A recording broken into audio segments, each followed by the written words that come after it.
बिस्मिल्लाहिर्रहमानिर्रहीम। Long bird complex Imran series मुसन्निफ़ Mazhar Kaleem MA। Safdar, captain Shakeel, Tanveer और जूलिया चारों कार में सवार तिल अबीब के इस हिस्से की तरफ बढ़े चले जा रहे थे जहां वो पहाड़ियां थीं जिनके नीचे लॉन्ग बर्ड की लेबॉर्ट्री और फैक्ट्री मौजूद थी। ये चारों मकामी मेकअप में थे। ड्राइविंग सीट पर सफदर था, जबकि साइड सीट पर जूलिया और ऊपरी सीट पर कैप्टन शकील और तनवीर मौजूद थे। सफदर, कार किसी रेस्टोरेंट की तरफ मोड़ दो, अचानक ऊपरी सीट पर मौजूद तनवीर ने कहा। क्यों, क्या हुआ? सफदर ने चौंक कर पूछा। बाकी साथी भी हैरत से तनवीर को देखने लगे, क्योंकि इस अचानक तब्दीली की इन्हें भी समझ में न आ रही थी। हालांकि अपनी रिहाइशगाह से वो ये फैसला करके चले थे कि इस हिस्से के करीब जाकर वो किसी मुनासिब जगह पर कार छोड़ देंगे और फिर सयाहों के से अंदाज में इधर उधर घूम फिर कर वो सूरत हाल का जायजा लेंगे। लेकिन अभी वो पहाड़ियों वाला इलाका काफी दूर था कि तनवीर अचानक कार को किसी रेस्तोरां की तरफ मोड़ने का कह रहा था। कुछ नहीं हुआ, जैसे मैं कह रहा हूँ ऐसे ही करो, तनवीर ने इसरार करते हुए कहा। तो सफदर ने इस बात में सर हिलाते हुए कुछ आगे जाकर कार को साइड रोड पर मोड़ दिया और फिर एक रेस्तोरां की पार्किंग में जाकर इसने कार रोक दी। लॉर्ड रेस्टोरेंट तेल अबीब का बड़ा मशहूर रेस्तोरां था और सफदर चूंकि कई बार यहाँ आया था इसलिए इसे फौरी तौर पर इसी रेस्तोरां का ही इंतखाब किया था। और फिर थोड़ी देर बाद वो चारों लॉर्ड रेस्टोरेंट के एक अलग स्पेशल केबिन में मौजूद थे। तनवीर ने वेटर को कॉफ़ी का ऑर्डर दे दिया था और अब वो कॉफ़ी के इंतजार में बैठे हुए थे।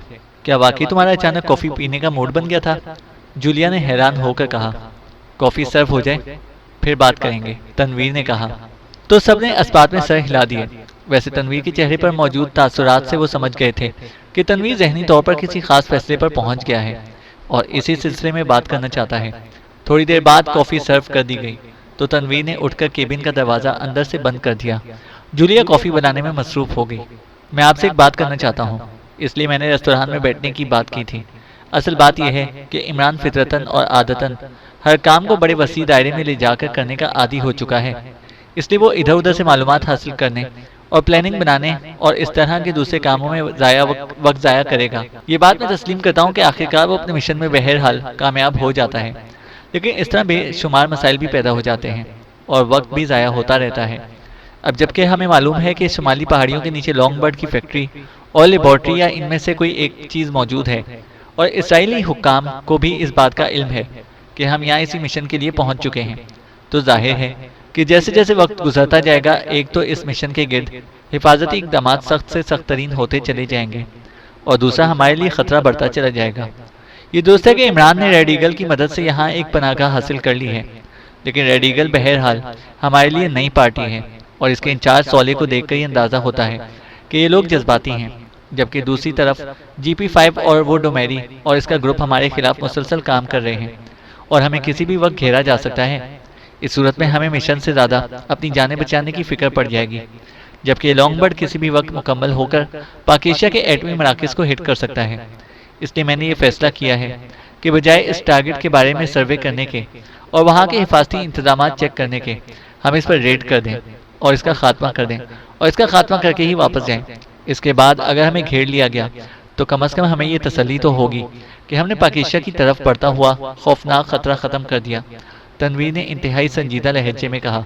लेकिन इसके लिए असलाह और मालूमात वगैरह कहाँ से आएंगी? क्या तुम्हारा ये ख्याल है कि हम मशीन गने या मिसाइल गने कांधों पर रखकर फिल्मी अंदाज में वहाँ पहुँच जाएं और एक्शन शुरू कर दें? पता है इसका नतीजा क्या होगा? यही कि हमारी जिंदगियाँ ख़त्म हो जाएंगी और कुछ भी ना होगा, जूलिया ने कहा। मिस जूलिया, पहली बात तो ये सुन लें कि जब पाकिस्तान के मुस्तकबिल और इसकी सलामती की तरफ खतरा बढ़ रहा हो तो हमें अपनी जानों की परवाह नहीं करनी चाहिए। अगर हमारी 100 बार जिंदगियां ख़त्म होने से पाकिस्तान की करोड़ों अफराद सलामत रह सकें तो ये सौदा बुरा नहीं है। रही दूसरी बात, तो असलहा यहाँ से मिल सकता है, हर किस्म का, और असलहा कहाँ से मिलता है ये बात मैं भी जानता हूँ और सफदर और कैप्टन शकील भी जानते हैं और मालूमात हासिल करने की ज़रूरत नहीं है। जब हमला होगा तो रास्ता खुद ब खुद बनता चला जाएगा। हिम्मत, हौसला और जज्बा तीनों अपना रास्ता खुद बनाते हैं, तनवीर ने कहा। तनवीर की बात दुरुस्त है मिस जूलिया, मैंने महसूस किया है कि इमरान साहब यहाँ पहुँच जाने के बावजूद जहनी तौर पर बेहद उलझे हुए महसूस हो रहे हैं और वाकई हमारे गिर्द खतरात बढ़ते जा रहे हैं। किसी भी लम्हे हम पर रेड हो सकता है और ऐसी सूरत में जाहिर है मिशन हमारी नज़रों से ओझल हो जाना है और हमें अपनी जानें बचाने के लिए दौड़ना पड़ेगा। असलहा भी मिल सकता है, लेकिन असल बात यह है कि इस लेबॉर्ट्री या फैक्ट्री तक पहुंचा कैसे जाए। सफदर ने इंतहाई संजीदा लहजे में कहा। इसका तरीका मैं बता देता हूँ। अचानक खामोश बैठे हुए कैप्टन शकील ने कहा तो सब बेख्तियार चौंक पड़े। पहाड़ियों पर फौज का पहरा है। फौज के किसी बड़े अफसर को पकड़ो और इससे मालूमात हासिल करो और आगे बढ़ जाओ। कुछ ना कुछ तो वो बहरहाल बताएगा ही सही, कैप्टन शकील ने कहा। लेकिन इस लेबॉर्ट्री को तबाह करने के लिए खुसूसी साख्त का असलहा चाहिए और ऐसा असलहा बेहद कीमती होता है। इसके लिए रकम कहाँ से आएगी? जूलिया ने होंठ चबाते हुए कहा। रकम की फिक्र ना करें, मेरी जेबों में 2 ऐसी चेकबुकें मौजूद हैं जो इंतहाई भारी मालियत की गारंटेड चेकों से भरी हुई हैं। ये इतनी रकम है कि हम पूरी फौज के लिए असलाह खरीद सकते हैं, सफदर ने मुस्कुराते हुए कहा। ये रकम तुम्हारे पास कहाँ से आई? जूलिया ने चौंक कर पूछा। इमरान साहब ने दी है। इन्हें मालूम है कि हमें तिल अबीब पहुंचकर इंतहाई कीमती असलाहा खरीदना पड़ेगा, इसलिए उन्होंने इसका इंतजाम पहले से कर लिया था। यही तो इस शख्स की खूबी है कि किसी पहलू को तचना नहीं छोड़ता, सफदर ने जवाब दिया। लेकिन इसके बावजूद मैं इस बात की इजाज़त नहीं दे सकती। ये सरासर खुदकुशी है, अंधा फैसला है। हाँ, अगर कोई ठोस लाया अमल हो तो फिर बात खुद उसी है, जूलिया ने कहा। अच्छा, आप बताएंगे फौरी तौर पर क्या ठोस लाया अमल हो सकता है? तनवीर ने जूलिया की तरफ देखते हुए कहा। पहले हमें हतमी तौर पर मालूम तो हो जाए कि लेबॉर्ट्री या फैक्ट्री का रास्ता कहाँ है और इसे किस तरह खोला या तबाह किया जा सकता है, और इस लेबॉर्ट्री के अंदर किस किस्म के हिफाजती इंतजाम हैं। जब तक ये सब मालूमात ना होंगी, इस तरह का इकदाम सिवाय हिमाकत के और कुछ नहीं होगा, जूलिया ने मुंह बनाते हुए कहा। वो सब बातें करने के साथ साथ कॉफ़ी की चुस्कियां भी ले रहे थे। तुम भी इस इमरान की सोबत में रहकर इसके रंग में रंगी जा चुकी हो। इन्हीं बातों से बचने के लिए तो मैंने फौरी एक्शन की बात कर रहा हूँ और तुम फिर वही लंबी प्लानिंग की बात कर रही हो, तनवीर ने कहा। मेरा ख्याल है कि हमें ये बात इमरान साहब से करनी चाहिए और इस पर जोर देना चाहिए कि वो तनवीर की बात मान लें, सफदर ने कहा। नहीं, वो अपनी आदत और फितरत से बाहर नहीं आएगा, तनवीर ने मुंह बनाते हुए कहा। तनवीर, तुम्हारी ये बात तो असूलन दुरुस्त है कि हमें जल्द अज जल्द इस मिशन को मुकम्मल करना चाहिए, लेकिन तुम खुद सोचो कि हम कैसे ये काम कर सकते हैं। ये स्टेज ड्रामा तो नहीं है कि बस हम बच्चों की तरह असला उठाए वहां पहुंचे। नहीं, हमें इस सिलसिले में ठोस लाया अमल इख्तियार करना चाहिए, जूलिया ने कहा। तो फिर एक काम करो, तनवीर ने कहा। कौन सा? जूलिया ने चौंक कर पूछा। इंतहाई ताकतवर डायनामाइट वायरलेस चार्जर हम मार्केट से खरीद लेते हैं और इसे इन पहाड़ियों में ले जाकर फिट कर देते हैं। इसके बाद पहले इसे फायर कर देंगे। इनसे पहाड़ियाँ इस तरह फट जाएंगी जैसे खुफिया आतिश फिशां फटता है। इस तरह और कुछ हो ना हो, कम अज़ कम इस लेबॉर्ट्री या फैक्ट्री का रास्ता या इसका महल वकूत तो सामने आ जाएगा। इसके बाद मजीद कार्रवाई की जा सकती है, तनवीर ने कहा। हाँ, तुम्हारी ये बात वाकई काबिल अमल है, लेकिन क्या यहाँ से ऐसा डायनामाइट वायरलेस चार्जर मिल जाएगा? जूलिया ने कहा। ये बात तो तुम मुझ पर छोड़ दो, इसे हासिल करना मेरा काम है। तुम बस हामी भरो, फिर देखोगे मैं क्या करता हूँ, तनवीर ने इंतहाई पुरजोश लहजे में कहा। लेकिन ये डायनामाइट वहाँ नस्ब कैसे होगा? तुम कैसे जाकर इसे नस्ब करोगे? कैप्टन शकील ने कहा। मैं वहाँ मौजूद किसी भी फौजी को हलाक करके इसकी यूनिफॉर्म पहन लूंगा और फिर आगे बढ़ जाऊंगा। ये मेरा काम है, तुम इसे मुझ पर छोड़ दो, तनवीर ने कहा। ओके, अगर ऐसा हो सकता है तो फिर मैं इसकी हिमायत करती हूँ। इससे और कुछ हो ना हो, कम से कम ये लेबॉर्ट्री या फैक्ट्री तो सामने आ ही जाएगी, जूलिया ने कहा। तो तनवीर बेख्तियार उछल पड़ा। ओह ओह, गुड। अब देखना कि किस तरह काम होता है, और जब हम काम मुकम्मल करके वापस जाएंगे तो फिर इमरान का मुंह कैसे लटकता है, तनवीर ने इंतहाई मुसरत भरे लहजे में कहा और कुर्सी से उठकर खड़ा हो गया। चंद लम्हों बाद वो सब एक बार फिर कार में बैठे आगे बढ़े चले जा रहे थे, लेकिन अब इनका रुख शुमाली पहाड़ियों की बजाय इस तरफ था जहाँ ऐसे असलहे की बड़ी मार्केट थी। मेरा ख्याल है कि तनवीर और सफदर दोनों जाकर असलहा खरीदें, जबकि मैं और कैप्टन शकील इस दौरान वहाँ हालात का जायजा इस सूरत में लें कि तनवीर और सफदर की वापसी तक डायनामाइट नस्ब करने का कोई प्लान बन सके, जूलिया ने कहा।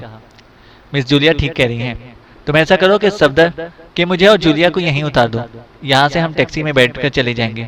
हाँ, कोई ऐसा पॉइंट तय कर लो जहाँ तुम पहुँचोगे और हम भी सर्वे करके वापस इस जगह पर पहुँच जाएं, कैप्टन शकील ने कहा। इन शुमाली पहाड़ियों के तकरीबन आगाज में ही एक फॉल है जिसे ज्यूइश फॉल कहते हैं। वहाँ खूबसूरत पार्क भी है, रेस्तोरां भी है और होटल भी। वहाँ हर वक्त औरतों और मर्दों का हुजूम रहता है और जोड़े अक्सर इन वीरान पहाड़ियों की तरफ भी निकल जाते हैं, सफदर ने कहा। ठीक है, तुमने वापस इस पार्क में मिलना है, हम वहाँ मौजूद होंगे और अगर ना भी हो तो इंतजार कर लेना, कैप्टन शकील ने कहा। तो सफदर ने इस बात में सर हिलाते हुए कार को एक साइड पर करना शुरू कर दिया और थोड़ी देर बाद इसने कार को साइड पर ले जाकर रोक दिया। तो फ्रंट सीट से जूलिया और उकबी सीट से कैप्टन शकील नीचे उतर आए, जबकि तनवीर उकबी सीट से उतरकर सफदर के साथ फ्रंट सीट पर बैठ गया और दूसरे ही लम्हे कार तेजी से आगे बढ़ गई। जूलिया और कैप्टन शकील कुछ फासले पर बने हुए टैक्सी स्टैंड की तरफ बढ़ गए। यहाँ शाहराहों की साइडों में बाकायदा टैक्सी स्टैंड बने हुए थे, जहाँ अगर टैक्सी ना मौजूद हो तो वहाँ मौजूद ऑपरेटर फ़ोन करके टैक्सी मंगवा सकता था, वरना आम हालात में वहाँ एक ना एक टैक्सी बहरहाल मौजूद रहती थी। लेकिन जिस वक्त कैप्टन शकील और जूलिया वहाँ पहुँचे तो वहाँ कोई टैक्सी मौजूद ना थी। हमें टैक्सी चाहिए, कैप्टन शकील ने वहाँ मौजूद ऑपरेटर से कहा। कहाँ के लिए जनाब? ऑपरेटर ने कारोबारी अंदाज में पूछा। फॉल हिल्स पार्क के लिए, कैप्टन शकील ने जवाब दिया। यस सर, अभी आ जाती है टैक्सी, ऑपरेटर ने कहा और रिसीवर उठाकर इसने नंबर डायल किए और इसने अपना अड्डा बताकर इसने ये बता दिया कि मुसाफिरों को कहाँ के लिए टैक्सी चाहिए। और फिर वाकई चंद लम्हों बाद एक खाली टैक्सी वहाँ पहुँच गई। जूलिया और कैप्टन शकील दोनों उकबी सीट पर बैठ गए। टैक्सी ड्राइवर एक मकामी अरब था और नौजवान आदमी था। आजकल फॉल हिल्स पार्क की रौनकें आधी भी नहीं रही, वरना तो वहाँ इस कदर रश रहता था कि आदमी को अपनी आंखों पर यकीन भी नहीं आता था। टैक्सी ड्राइवर ने कार आगे बढ़ाते ही बोलना शुरू कर दिया। क्यों, क्या हो गया है वहाँ? क्या कोई जिन भूत वहाँ पहुँच गए हैं? कैप्टन शकील ने मुस्कुराते हुए कहा। आप शायद बाहर से तशरीफ लाए हैं, टैक्सी ड्राइवर ने कहा। हाँ, हम कब्रस से आए हैं और सयाह हैं, कैप्टन शकील ने जवाब दिया। जनाब, इस फॉल हिल्स पार्क के साथ पहाड़ियों का सिलसिला है और आजकल वहाँ चप्पे चप्पे पर फौज मौजूद रहती है और यहाँ के लोग मौत से इस कदर नहीं डरते जिस कदर फौज से डरते हैं, इसलिए लोग वहाँ का रुख करने से ही कतराते हैं, टैक्सी ड्राइवर ने जवाब दिया। वो कोई बातूनी नौजवान था, इसने मुसलसल बोले चले जा रहा था। लेकिन फौजी तो पहाड़ियों पर होते होंगे, इनका पार्क से क्या ताल्लुक? कैप्टन शकील ने कहा। अब क्या बताऊं जनाब, बस कुछ ना पूछिए। मैं इतना ज़रूर कहूँगा कि आप अपनी साथी का ख्याल रखें। यहाँ के फौजी इखलाकी तौर पर इंतहाई पस्त हैं, बस इससे ज़्यादा मैं कुछ नहीं कह सकता, टैक्सी ड्राइवर ने कहा। मैं तुम्हारा मतलब समझ गया हूँ, लेकिन अफसर तो ऐसे नहीं होंगे, क्योंकि ऐसे काम तो आम सिपाही करते हैं, इनके अफसर इन्हें रोकते नहीं हैं, कैप्टन शकील ने कहा। यही तो रोना है जनाब कि काम सिपाही नहीं बल्कि खुद अफसर करते हैं। उन्होंने पहाड़ियों के अंदर ऐसी ऐसी खुफिया जगहें बनाई हुई हैं कि वहाँ से किसी की लाश भी दस्तयाब नहीं होती, ड्राइवर ने कहा। तुम्हारा शुक्रिया कि तुमने हमें अलर्ट कर दिया, कैप्टन शकील ने कहा। वैसे वहाँ का इंचार्ज कर्नल जैकब बहुत अच्छा आदमी है, इसने पार्क में ही अपना ऑफिस बनाया हुआ है और इसके आदमी वहाँ घूमते रहते हैं ताकि ऐसी कोई वारदात ना हो। जब से ये इंतजाम हुआ है तब से कुछ मामलात संभल गए हैं, अलबत्ता अभी कुछ जोड़े पहाड़ियों की तरफ चले जाते हैं और फिर वारदात हो जाती है, ड्राइवर ने कहा। क्या इस कर्नल जैकब से मुलाकात हो सकती है? कैप्टन शकील ने कहा। क्यों नहीं जनाब, वहीं पार्क में ही इसका दफ्तर है, इस पर फौजी झंडा लहराता रहता है, लेकिन बेहतर यही है कि आप इन मामलात में ना ही पड़ें, ड्राइवर ने कहा और इसके साथ ही इसने एक मोड़ काटा और फिर वो पार्क के बाहर बनी हुई पार्किंग में जाकर रुक गया। अगर आपका प्रोग्राम थोड़ी देर रुकने का हो तो मैं बगैर किसी चार्ज के वेट कर सकता हूँ, ड्राइवर ने कहा। नहीं, तुम्हारा शुक्रिया, हमने यहाँ रोज़ रोज़ तो आना नहीं, इसलिए हमारा यहाँ काफ़ी वक्त गुजारने का इरादा है, कैप्टन शकील ने नीचे उतर कर कहा और इसके साथ ही इसने मीटर देखकर किराया अदा कर दिया और साथ ही एक नोट टिप के तौर पर और दे दिया। ड्राइवर ने सलाम किया और टैक्सी वापस ले जाने लगा तो जूलिया और कैप्टन शकील पार्क की तरफ बढ़ गए। इसका मतलब है कि पहाड़ियों में जाने का स्कोप बन सकता है, जूलिया ने कहा। हाँ, मेरा ख्याल है कि हम इस कर्नल जैकब से मालूमात हासिल कर सकते हैं, वो वहाँ का इंचार्ज है तो इसे लाजमन वहाँ के तमाम रास्तों का भी इल्म होगा, कैप्टन शकील ने कहा। लेकिन इससे मालूमात कैसे हासिल हो सकती हैं? जूलिया ने कहा। दो तरकीबें हो सकती हैं, एक इमरान वाली और दूसरी तनवीर वाली, कैप्टन शकील ने जवाब दिया तो जूलिया बेख्तियार हंस पड़ी। तुमने वाकई खूबसूरत बात की है, जब हम तनवीर के लाया अमल पर काम कर रहे हैं तो फिर हमें तरकीबी तनवीर वाली ही इस्तेमाल करनी चाहिए, जूलिया ने हंसते हुए कहा और इसके साथ ही वो पार्क में दाखिल हो गए। पार्क वाकई बेहद वसी और खूबसूरत था, वहाँ हर तरफ इंतहाई खूबसूरत फूल ही फूल नजर आ रहे थे। सामने पहाड़ी के साथ काफ़ी बुलंदी से एक कुदरती आबशार भी गिर रही थी, वहाँ रेस्तोरां भी था और होटल भी। इसके अलावा एक कोने में एक सफ़ेद रंग की छोटी सी इमारत भी थी जिस पर इसराइल का मखसूस फौजी झंडा लहरा रहा था। इमारत के सामने दो बावर्दी फौजी हाथों में मशीन गनें उठाए बड़े चौकन्ना अंदाज में खड़े थे, जबकि फौजी रंग की एक जीप भी इमारत के सामने मौजूद थी जिस पर फ्लैग बना हुआ था। आओ पहले इस कर्नल जैकब से मिल लें, हो सकता है कि कोई नई बात सामने आ जाए, कैप्टन शकील ने कहा तो जूलिया ने इस बात में सर हिला दिया। चंद लम्हों बाद वो इस झंडे वाली इमारत के सामने पहुंच गए। कर्नल साहब अंदर मौजूद हैं? कैप्टन शकील ने के बोलने से पहले जूलिया ने वहां पहरे पर मौजूद एक फौजी से मुखातिब होकर कहा। यस मिस, मौजूद हैं, फौजी ने जूलिया को गौर से देखते हुए कहा। इन्हें इत्तला दो कि फिनलैंड की लेडी मार्था अपने सेक्रेटरी के साथ बाहर मौजूद हैं और इनसे मुलाकात चाहती हैं। जूलिया ने बड़े तहकमाना लहजे में कहा। फिनलैंड की लेडी मार्था? मगर फौजी सिपाही ने हैरत भरे अंदाज में जूलिया की बात दोहराते हुए कहा। शायद इसकी समझ में ये बात नहीं आ रही थी कि कर्नल साहब का फिनलैंड की लेडी मार्था से क्या ताल्लुक हो सकता है, या फिनलैंड की लेडी कर्नल से क्यों मिलना चाहती हैं। जल्दी इत्तला दो, तुम्हें शायद मालूम नहीं कि हम भी फिनलैंड की फौज का ही एक हिस्सा हैं और कर्नल जैकब हमारे साथ ट्रेनिंग हासिल करते रहे हैं। जूलिया ने और ज्यादा सख्त लहजे में कहा।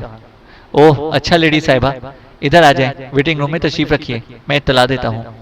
जूलिया की बात सुनते ही सिपाही का लहजा और अंदाज यकलख्त बदल गया और फिर दोनों को एक छोटे से लेकिन खासे कीमती फर्नीचर से मुज़य्यन वेटिंग रूम में पहुंचा दिया गया।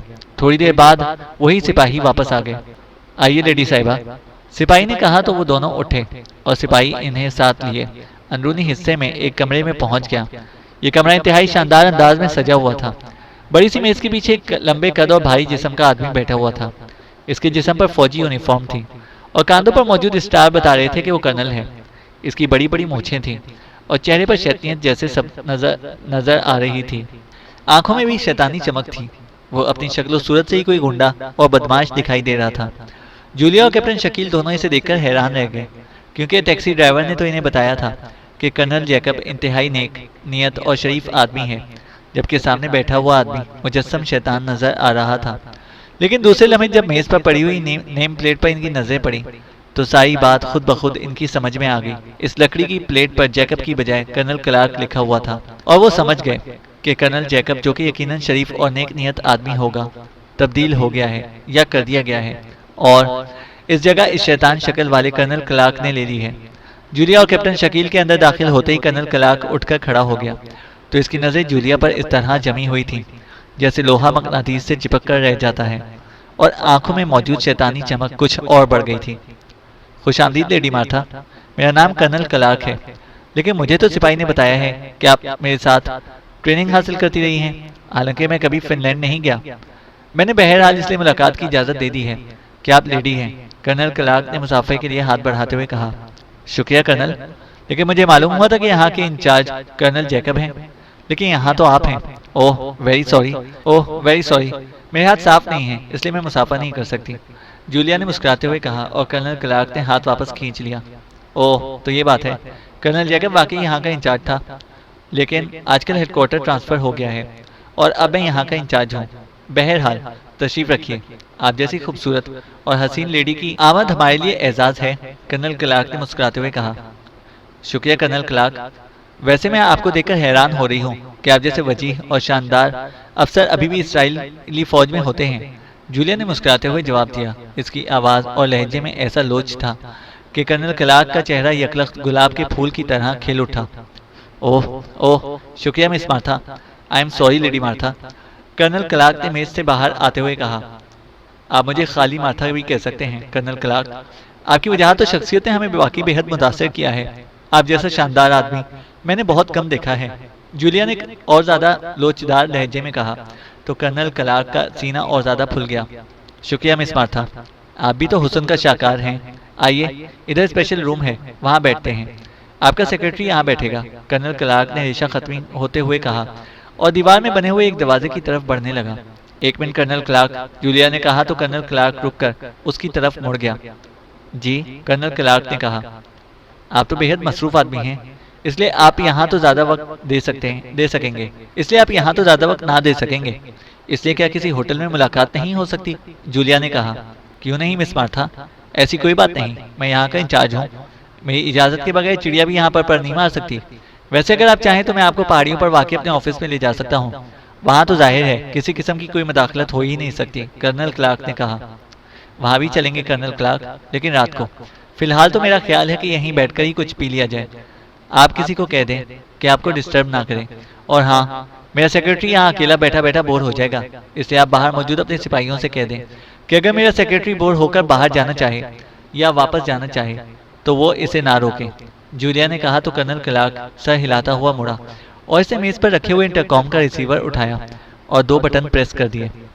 सुनो, अब जब तक मैं ना कहूँ कोई मेरे ऑफिस में ना आए, और तमाम फोन और मुलाकातें मंसूख कर दो, समझे? कर्नल क्लार्क ने भेड़िए की तरह बुलाते हुए कहा। यस कर्नल, दूसरी तरफ से जवाब दिया गया। बाहर मौजूद सिक्योरिटी ऑफिसर को भेजो, कर्नल क्लार्क ने कहा और रिसीवर रख दिया। आपका सेक्रेटरी तो बड़ा खामोश तबा आदमी है, वैसे शख्सियत तो इसकी भी शानदार है, कर्नल क्लार्क ने कैप्टन शकील की तरफ देखते हुए कहा। मुझे शख्सियतें ही तो पसंद हैं, जूलिया ने मुस्कुराते हुए कहा, और कर्नल क्लार्क ने इस बात में सर हिला दिया। चंद लम्हों बाद दरवाजा खुला और एक कैप्टन अंदर दाखिल हुआ। इसने कर्नल को बाकायदा सैल्यूट मारा। कैप्टन, ये साहब लेडी साहिबा के सेक्रेटरी हैं। हमने लेडी साहिबा से अहम सरकारी मुज़ाकरात करने हैं, इसलिए हम स्पेशल रूम में रहेंगे। सेक्रेटरी साहब जाहिर है यहाँ अकेले बैठे बोर भी हो सकते हैं, इसलिए सबको कह दो कि इनकी आमदोरफ्त में कोई रुकावट ना डाली जाए। कर्नल क्लार्क ने दर्ज लहजे में कैप्टन से मुखातिब होकर कहा। यस सर, कैप्टन कर्क ने एक बार फिर सैल्यूट मारते हुए जवाब दिया, और इसके साथ ही वो मुड़ा और तेजी से दफ्तर से बाहर निकल गया। यस मिस मार्था, आइए आप, कर्नल क्लार्क ने कहा, और जूलिया ने मुस्कुराते हुए इस बात में सर हिला दिया और फिर मायने खेज नजरों से कैप्टन शकील की तरफ देखा तो कैप्टन शकील ने आहिस्ता से सर हिला दिया तो जूलिया मुड़कर दरवाजे की तरफ बढ़ गई जिधर कर्नल क्लार्क जा रहा था। यह भी काफी बड़ा कमरा था और इसे वाकई इंतहाई शानदार अंदाज में सजाया गया था। यहाँ एक कोने में एक बेड भी मौजूद था और एक तरफ मेज और कुर्सियां भी रखी हुई थीं। दीवार के साथ एक बड़ा सा रैक था जिसमें इंतहाई कीमती शराब की बोतलें मौजूद थीं। बैठो मार्था, कर्नल क्लार्क ने इंतहाई बेतकल्लुफाना लहजे में कहा और खुद वो रैक की तरफ बढ़ गया। जूलिया ने इसके मुड़ते ही बिजली की सी तेजी से हाथ में पकड़े हुए पर्स को खोला और इसमें मौजूद एक शीशी निकालकर अंगूठे की मदद से इसका ढक्कन खोला तो इसमें मौजूद 2 सफेद रंग की छोटी छोटी गोलियां इसकी हथेली पर आ गई। जूलिया ने बड़े माहिराना अंदाज में शीशी का ढक्कन अंगूठे की मदद से ही बंद किया और शीशी पर्स में डालकर पर्स बंद कर लिया। इस सारे काम में इसे इस कदर फुर्ती दिखाई थी कि जब तक कर्नल क्लार्क शराब की बोतल और रैक के निचले खाने में मौजूद जाम उठाकर मुड़ता, जूलिया पर्स बंद कर चुकी थी। ये इटली की बेहतरीन शराब है मार्था, यकीनन तुम्हें ये पसंद आएगी, कर्नल क्लार्क ने मेज की करीब आते हुए कहा और फिर बोतल और दोनों जाम इसे मेज पर रखे और खुद कुर्सी पर बैठ गया। मैं तो हैरान हूं कि कर्नल क्लार्क कि तुम्हें कैसे मालूम हो गया कि मेरी पसंदीदा शराब है। अलबत्ता इस शराब का असर मुझ पर इंतहाई शदीद होता है, लेकिन होता ज़रा देर से है, तकरीबन आधे घंटे के बाद, और जब असर होता है तो फिर मेरा जी चाहता है कि तुम जैसी शानदार शख्सियत के साथ मैं हमेशा बैठी बातें करती रहूं। जूलिया ने कहा तो कर्नल क्लार्क की आंखों में तेज चमक आ गई। ये है ही ऐसी शराब मार्था कि इंसान को जिंदगी में ही जन्नत की सैर करा देती है, कर्नल क्लार्क ने कहा। अरे कहीं तुम इसे पीकर आउट तो नहीं हो जाते? ख्याल रखना, मुझे शराब पीकर आउट होने वाले अफराद कतई पसंद नहीं है, जूलिया ने मुंह बनाते हुए कहा। अरे ऐसी कोई बात नहीं मार्था, थोड़ा सा जरूर तो बहरहाल आ ही जाता है, लेकिन बहरहाल मैं ख्याल रखूंगा, कर्नल क्लार्क ने मुस्कुराते हुए कहा और इसके साथ ही बोतल खोलकर इसने दोनों जाम आधे आधे भरे और बोतल रख दी। जूलिया ने वही हाथ आगे बढ़ाया जिस हथेली में दोनों छोटी छोटी गोलियां मौजूद थीं। एक लम्हे के लिए इसका हाथ जाम पर आया और फिर इसने हाथ को मोड़कर जाम उठाया। गोलियां सुर्ख रंग की इस शराब में जाकर गायब हो चुकी थीं। फिर इन दोनों ने जाम टकराए और कर्नल क्लार्क ने यकलख जाम मुंह से लगा लिया और एक ही झटके में इसने इसे अपने हलक में उंडेल लिया, जबकि जूलिया ने जाम के किनारे से मुंह लगाया और फिर जाम वापस मेज पर रख दिया। ओह, बड़ी सुस्त रफ्तारी से शराब पी रही हो तुम। ठीक है, नफीस औरत को नफासत से ही काम करने चाहिए, कर्नल क्लार्क ने मुस्कुराते हुए कहा। इसका लहजा और अंदाज बड़ा बेतकल्लुफाना होता चला जा रहा था। तुम वहाँ पहाड़ियों पर तो बोर होते होगे। क्या है उन पहाड़ियों में? क्या सोने और चांदी की कानें हैं वहाँ? जूलिया ने मुस्कुराते हुए कहा। कुछ भी नहीं है, बस हुकूमत के चौंचले हैं, कर्नल क्लार्क ने दोबारा अपना जाम भरते हुए मुंह बनाकर कहा और फिर इसने दूसरा जाम भी इसी तरह उठाकर अपने हलक में उंडेल लिया। तुम शायद बोतल से शराब पीने के आदी हो और यकीनन मेरी वजह से इस जाम से पी रहे हो। इस तकल्लुफ की कोई जरूरत नहीं है, तुम बोतल से मुंह लगा सकते हो, जूलिया ने मुस्कुराते हुए कहा। ओह ओह, वाकई तुम खूबसूरत होने के साथ साथ ज़हीन भी हो। मैं वाकई बोतल से ही शराब पीने का आदी हूँ, कर्नल क्लार्क ने कहा और फिर इसने बोतल उठाकर मुंह से लगा ली। जूलिया ने एक बार फिर जाम उठाया और इसे मुंह से लगाकर इसे वापस मेज पर रख दिया। क्या हुआ, तुम पीने ही रही? क्लार्क ने चौंक कर कहा।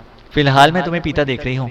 ये बताओ कि इन पहाड़ियों पर कितनी फौज है और तुम यहाँ क्यों हो, पहाड़ियों पर क्यों नहीं? जूलिया ने कहा। क्या पूछती हो डियर मार्था, छोड़ो इन फजूल बातों को, ये अहमकाना सरकारी काम है, इन पहाड़ियों के नीचे कुछ भी नहीं है, आम सी पहाड़ियाँ हैं, लेकिन कुछ दुश्मन एजेंट यहाँ आए हैं। इन्हें धोखा दिया जा रहा है कि इन पहाड़ियों के नीचे लेबोरेटरी है ताकि वो यहाँ आएँ और मारे जाएं। ये ट्रैप है, ट्रैप। अब उठो और चलो उधर बिस्तर पर बैठते हैं, क्लार्क ने मखमूर लहजे में कहा और उठकर खड़ा हुआ। इसका मतलब है कि तुम्हें नशा हो गया है और तुम इस तरह की बहकी बहकी बातें कर रहे हो। मैं कैसे मान लूं कि इन पहाड़ियों के नीचे कुछ भी नहीं, और यहाँ फौज का इतना बड़ा इज्तिमा क्यों है? जूलिया ने उठते हुए कहा। अरे अरे, मैं पूरी तरह होश में हूँ। ये बात दुरुस्त है, लेकिन टॉप सीक्रेट है। बस मैंने तुम्हें बता दिया है, लेकिन तुम किसी को ना बताना। क्लार्क ने आगे बढ़कर जूलिया का बाजू पकड़ा और इसे बिस्तर की तरफ ले जाने लगा। खाओ मेरी कसम कि तुम सच कह रहे हो, जूलिया ने कहा। तुम्हारे सर की कसम, मैं सच कह रहा हूँ। क्लार्क अब खुलकर बेतकल्लुफी पर उतर आया था। ओके, मेरा बाजू छोड़ो, जूलिया ने कहा तो क्लार्क ने बाजू छोड़ दिया तो जूलिया एक कदम पीछे हटी और दूसरे में इसका बाजू बिजली की सी तेजी से घुमा और इसकी खड़ी हथेली का वार पूरी कुव्वत से कर्नल क्लार्क की गर्दन पर पड़ी तो कर्नल क्लार्क चीखता हुआ उठकर नीचे गिरा ही था कि जूलिया की लात हरकत में आई और इसके जूते की टो कर्नल क्लार्क की कनपट्टी पर पड़ी और फिर तो जैसे जूलिया के जिस्म में पारा सा भर गया।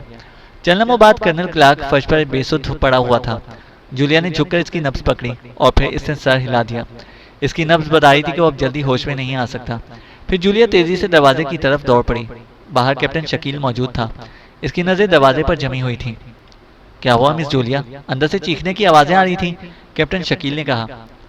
मैंने इसे बेहोश कर दिया है, लेकिन इसने एक अजीब बात बताई है, जूलिया ने कहा। अजीब बात? क्या मतलब? कैप्टन शकील ने चौंक कर कहा तो जूलिया ने उसे ट्रैप के बारे में बता दिया। ये झूठ बोल रहा होगा, जानबूझकर ऐसा कह रहा होगा, कैप्टन शकील ने कहा। तुम ऐसा करो कि इसके ऑफिस की मुकम्मल तलाशी लो, कोई ना कोई इशारा इस सिलसिले में मिल जाएगा। मैं स्पेशल रूम की तलाशी लेती हूँ, जूलिया ने कहा तो कैप्टन शकील ने इस बात में सर हिला दिया। फिर वो तेजी से मुड़ा और इसने इस कमरे में मौजूद अलमारियां खोलकर उन्हें चेक करना शुरू कर दिया। मिस जूलिया, ये एक फाइल मिली है, थोड़ी देर बाद कैप्टन शकील ने मुंह बनाते हुए कहा। क्या है इस फाइल में? जूलिया ने चौंक कर पूछा। इसमें मिलिट्री हेडक्वार्टर से बाकायदा ऑर्डर मौजूद है कि पहाड़ियों पर इस अंदाज में फौज को रखा जाए कि देखने वाला ये महसूस करे कि इन पहाड़ियों पर किसी इंतहाई अहम प्रोजेक्ट की हिफाजत की जा रही है, कैप्टन शकील ने कहा और फाइल जूलिया की तरफ बढ़ा दी। जूलिया ने जल्दी से फाइल खोली और इसमें मौजूद टाइप शुदा 2 कागज पढ़ने लग गई। ओह ओह, इसका मतलब है कि ये अहमद कर्नल क्लार्क दुरुस्त कह रहा था, ये वाकई ट्रैप है। चलो अब यहाँ से निकल चलें, जल्दी करो, ये फाइल अपने कोट के अंदर रख लो, जूलिया ने कहा और फाइल कैप्टन शकील की तरफ बढ़ा दी।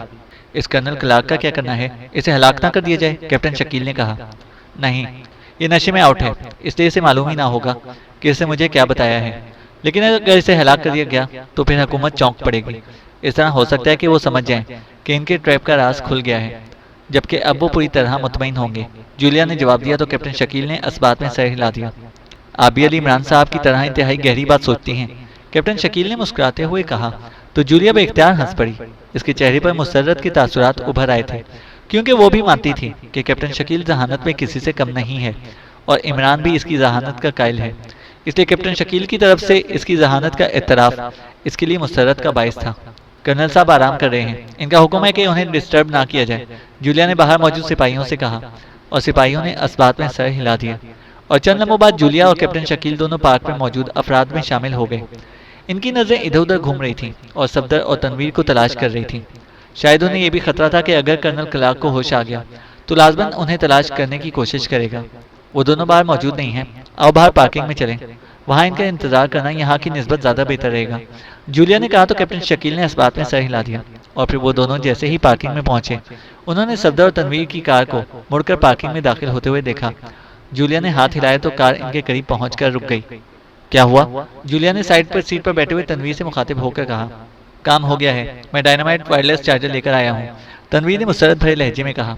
लेकिन अब इसकी जरूरत नहीं रही, हमें फौरन वापस जाना है, जूलिया ने कहा और इसके साथ ही वो मुड़ी और उकबी सीट का दरवाज़ा खोलकर अंदर बैठ गई, जबकि कैप्टन शकील दूसरी तरफ से उकबी सीट पर बैठ चुका था। क्या मतलब? हमने बड़ी मुश्किल से डायनामाइट वायरलेस चार्जर हासिल किया है, इंतहाई खतीर रकम देकर, और तुम कह रही हो कि अब इसकी ज़रूरत नहीं है? तनवीर के लहजे में हल्का सा गुस्सा भर आया था। जो मैं कह रही हूँ वो करो, चलो सफदर, कार वापस ले चलो और इसी रेस्तोरां में ले चलो जहाँ हमने मीटिंग की थी, जूलिया ने इस बार गुस्सीले लहजे में कहा और सफदर ने कार स्टार्ट की और इसे पार्किंग के दूसरे दरवाजे से निकालकर सड़क पर लेकर आ गया। इसके चेहरे पर भी हैरत थी। लेकिन वो खामोश था, जबकि तनवीर का चेहरा अच्छा खासा बिगड़ा हुआ नजर आ रहा था। और कुछ देर बाद वो फिर रेस्तोरां में पहुंच गए। अब चलो उसी केबिन में, जूलिया ने कार से नीचे उतरते हुए कहा।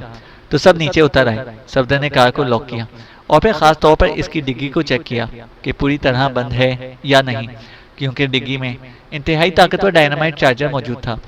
थोड़ी देर बाद वो सब एक बार फिर उसी केबिन में मौजूद थे, लेकिन इस बार वेटर को कॉफी लाने का ऑर्डर जूलिया ने दिया।